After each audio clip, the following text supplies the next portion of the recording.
As you heard, my name's Kate. I have two private practices here in Brisbane. I've been working in the industry for about 21 years and I've got two children of my own, so I know the delights and also the difficulties of feeding kids at different ages and different stages of their lives. So today I hope to sort of give you a little bit of a background as to how much to feed, and probably one of the biggest questions I get in my clinic is serving sizes. How much is a serving size to give the toddlers? So, when we talk energy, probably energy is one of those words that confuses people, because we want energetic toddlers, but energy is actually from calories or kilojoules burnt from food. Now, the energy that we get in our diet comes from food groups such as protein, which is your meat, your fish, your chicken, eggs, legumes if you're a vegetarian, nuts and seeds. Fats is also things like oils, butters, margarines, and carbohydrates, as we know, these are your starchies, like your potatoes, your sweet potato, and things like breads, cereals, rice and pasta. So all of these foods, when we take them in as adults and children, we burn them up and it gives you an amount of energy. Now, as we know as adults, if we take too much energy in, we do put on weight, and if we take too little in, we actually lose weight. So the balance is quite important for little ones as well. But you can't just get your energy just from one type of food. You've got to get it from a balance. So toddlers need plenty of energy, and I know first part of the day, that's probably when they're most energetic, so we fill them up with lots of balanced carbohydrates, the cereals with milks, etc. But people say to me, how do I get a variety, or how do I get the balance in there? Because many little ones are taken to GPs and the GP says, oh, they're growing fine, but they might just only eat one type of food. So it's the balance. And so I say a bit of a rule of thumb is try and get about 15 different foods into your toddler per day. Now, most of you might think, God, I barely get 15 foods in. But if you look at a bowl of cereal with some milk and a banana, that's already 3 foods. For morning tea might be carrot and some crackers and some hummus. Lunch might be your typical Vegemite cheese sandwich with some margarine. You're already up to 10. So it's not that hard to get the 15 foods in there. But the important nutrients that I really see that is quite low in toddlers' diets are things like iron and zinc, and these typically come from your meat, your fish, your egg, those sort of proteins, poultry, etc. Your calcium is from your dairy foods. So breastfeeding and formula feeding, you'll get all that calcium, but as soon as they turn 1 and they're toddlerhood, you tend to sort of get problems if they cut milk out. And the B group vitamins, these are from your cereals and whole grains and fruits and vegetables. And the B group vitamins are really important to help unlock that energy from your foods. So, serving sizes. I don't know how many times I've had this question asked, what is a serving size? Like, we've got the government initiative, which is 2 fruit and 5 veggie, but how much is a serving size to give to your toddler? So if you look at the first group, which is your breads and cereals, we need 4 or 5 serves of these for a happy, healthy toddler. Now, a serve is a piece of bread. So that's 1 serve. You might get 2 to 4 savoury crackers. They're your rice cakes, corn cakes, or your little ones. You've got 1 serve of your 4 to 5 is a wheat biscuit or a Vita wheat biscuit or one of those ones.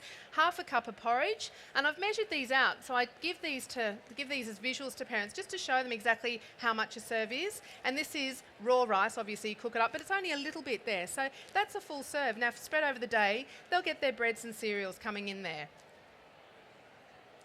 So your 2 fruit and 5 vegetable serves for a toddler, keeping in mind a toddler's stomach is the size of their fist, not our fist. So when they open up their little box and there's 30 grapes in there, they're never going to get through that. So a serve for a little toddler is the size of her or his fist. That is half a medium apple or half a pear, a small piece of fruit like an apricot or a plum. If you're going to give juice, it is 1/4 of a cup, but that's diluted 1 to 5. I'm not a real fan of giving juices. Get the fruit because you get the fibre coming in. And also lots of juice in little ones' diets can give them tummy upsets and they can get quite a lot of diarrhoea. So just be careful if they are having too much fruit. Hello, darling. And then you've got a tablespoon of sultanas. So these are the ones you were eyeing off. So that's a tablespoon of sultanas. So it's not one of those full boxes, it's a little one. And the vegetables, these are 3 to 4 serves. So 1/4 of a cup, I thought I'd bring some of my cups on just to show you. That's 1/4 of a cup of vegetables. So once they've actually had those chopped, that's all they need for one of their 3 to 4 serves coming in. Half a potato or carrot, 1/4 of a cup of legumes, which is just over probably 2/3 of that little tin there. So they really will get that balance of their fruit and veggies coming in, and half a cup of salad items. So that would be that one there. So, you know, your lettuce is about 2 or 3. I need to employ her. And dairy foods. Now, if you're breastfeeding, you don't really need to balance out, you know, your dairy foods. That will come naturally. But if they're having cup milk from like dairy or rice milk or soy milk, you basically will get 250 mils of milk, 200 grams of yogurt, 250 mils of custard, or 40 grams of cheese. Now, a slice of pre-cut cheese, that's 20 grams. So it's 2 of those ones. It's sometimes easier to put 2 together on a sandwich, so it makes every bite count rather than trying to get, you know, a double sandwich coming in there. And the issue of the reduced fat versus full fat, after 2 years of age, they don't need full fat milk or full fat dairy foods. You can move to the reduced fat and you will still get the right amount of calcium and protein coming in. Quite often, reduced fat dairy will have more calcium and more protein. Now, the meat and meat alternatives, I dug these out from my old dietetic school days. That part there, that is a 30-gram piece of meat. Now, they need 1 to 2 serves over the day. Now, that's also an egg, so a really easy thing, if they're not very good at eating meat, chicken, fish and egg, you can make, say, French toast for breakfast in the morning, and then you get the egg in the piece of bread, and then you can put their favourite spread over the top. Then you're getting at least one of their protein serves for their breakfast. Again, you can make that for lunch boxes as well because it travels particularly well. And the slice of roast meat, as I said, an egg, 1/4 cup of your baked beans, or 40 to 60 grams of fish, which if you make your own little fish fingers, it's like a, you know, one that's probably only about sort of 8 centimetres long. So again, not daunting to get the right amount of balance in there. And your fats and oils, these come from your margarines, your butters and your oils, but also hidden ones like things like avocado. And that's 2 little teaspoons that you can spread on under pizzas and things. For children, they tend to fill up very, very quickly. So what we try to do is layer things. So layer sandwiches, layer pizzas, and sort of not hide things, but add extras to scrolls and pikelets and pancakes, because then you make every bite count. So an example of a balanced day would be porridge or cereal with your milk and some fruit and a little bit of cube cheese at the side. Fruit and yogurt for morning tea, you can mix that together. A ham, tomato and avocado sandwich on whole grain or wholemeal bread. And remember, most toddlers will only have the 1 piece of bread at a time, but one of those breads is equal to 2 of these. So, you know, they might actually find that easier to consume rather than 2 of those ones. And then carrot, cucumber sticks with crackers and hummus, or a fruit smoothie for afternoon tea, and spaghetti or meatballs with grated vegetables in the sauce. So making every bite count because you're putting extra into that sauce. So the question is, how do I know if they're actually getting enough? When you go to your child health or your nurse in the pharmacies or your GP, they generally do the height, weight, head circumference. That's a great way to see if they're actually tracking well. It's just not a one-off measurement, it's over a period of a couple of months. But I say to parents, keep a record chart, because most parents say to me, they didn't eat anything yesterday, but they may not eat a lot on one day, but then they'll eat another, they'll make up for it on the second or third day. Kind of like when we have our Christmas day, we all overdo it on Christmas day, and the next few days tends to be quite small. So, you know, they might overdo it on one day and then make up for another day.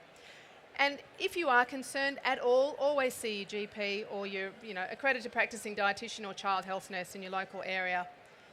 So, setting up good habits. These guys watch what we do, and I find that, if I've got mum and dad in the clinic with me and they say, little Joseph isn't eating any fruits or vegetables, you generally find that maybe mum or dad aren't eating the fruits and vegetables, and I tend to sort of give them tips on like maybe having it chopped up on the kitchen bench rather than in its full form, because then people can actually just eat on the way through.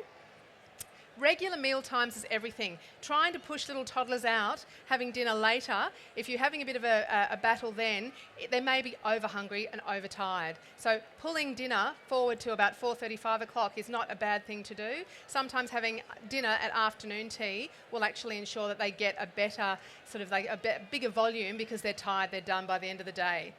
Eating in a high chair or on their little tables or eating with you is a great idea. So many parents, I hear them saying, look, I'm just plugging them as they run past to try and get anything into them. They're not really sitting down. When toddlers are on the go, their appetite is suppressed. So as they're belting around, their blood's sort of being diverted to their legs. They're not actually feeling hungry. So they need to sort of learn and learn by example from us.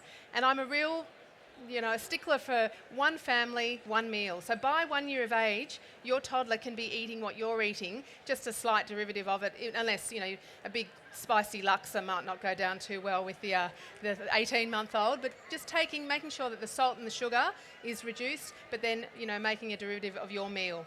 And minimise foods, the non-nutritious foods like high fat, high salt, high sugar. All they do is they fill them up and then they're not hungry. As you can see, like your fist is very, very little, so they fill up on salty crackers, they don't feel like their meal.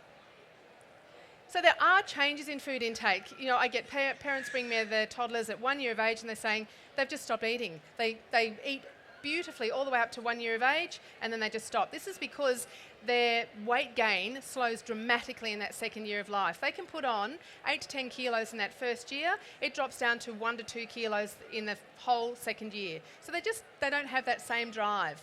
And this is why they have like spurts and lulls of growth. They do a squat phase, which they're really hungry, and then they shoot up.